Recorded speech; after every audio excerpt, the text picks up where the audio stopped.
UK and India have finally shaken hands on a big trade deal that's been 3 years in the making, with the government declaring the deal as ambitious and mutually beneficial.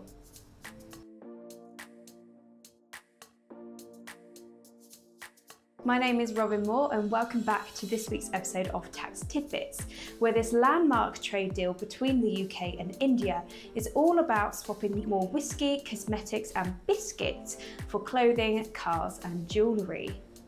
Keir Starmer says it will boost the economy and help British businesses, while India's PM is calling it historic, which is politician speak for "we really needed this win." The deal will chop down hefty tariffs like slicing the 100% tax on fancy UK cars sent to India down to a more reasonable 10%, that only a limited number will get the discount.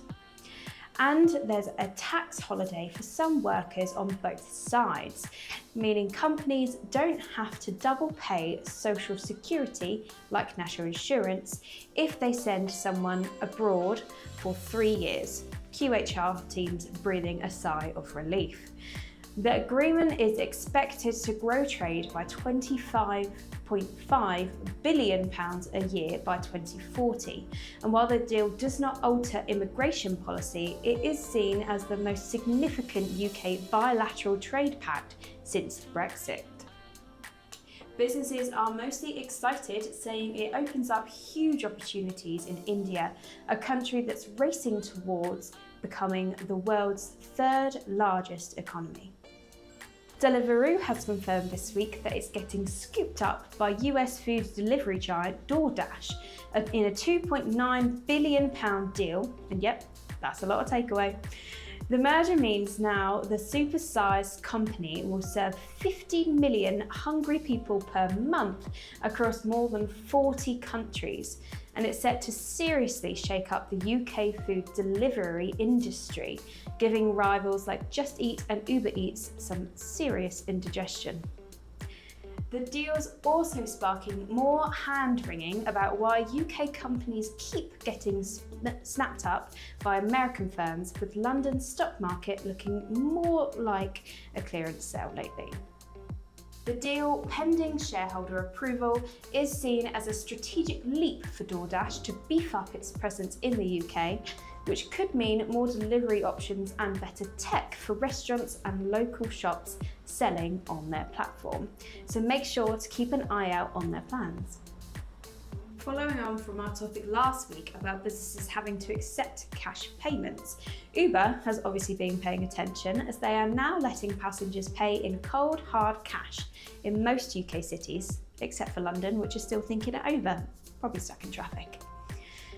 After some trials in places like Birmingham and Nottingham, the app now has a cash option for people who either don't have a card or just like the feel of handing over a crisp tenner.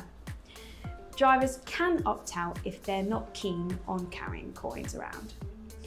The move has sparked bigger conversations about keeping cash alive, especially for people who rely on it to budget or in serious cases to avoid being tracked by controlling partners.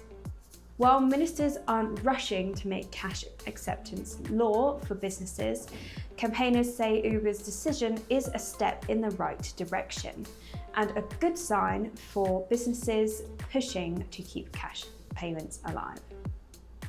Co-ops Week has been anything but cooperative, as a major cyber attack has caused chaos, empty shelves, messed up deliveries, and some locations only accepting cash like it's 1995. Apparently, the hackers stole personal info from up to 20 million members, though the co-op isn't confirming that number. So far, names, contact info and birthdays may be out in the wild, but not bank details or passwords, which is something. The retailer's working overtime to get things back on track, while its CEO issued a big sorry and stressed how seriously they take data protection, though apparently not quite seriously enough. It's part of a larger trend too, as Marks & Spencer and Harrods also got hit recently, suggesting cyber criminals are now treating UK retailers like an all-you-can-hack buffet. So, if you hold customer information, even if you're a small business, it's worth reviewing your cyber security, as you never know who will be next. The UK's vet industry is in for some changes as the Competition and Markets Authority looks to crack down on rising prices and lack of transparency. Between 2015 and 2023, vet bills shot up by 60%, way more than inflation. The CMA is considering price caps on treatments, medicines, and even cremations, because who knew pet cremations could be overpriced?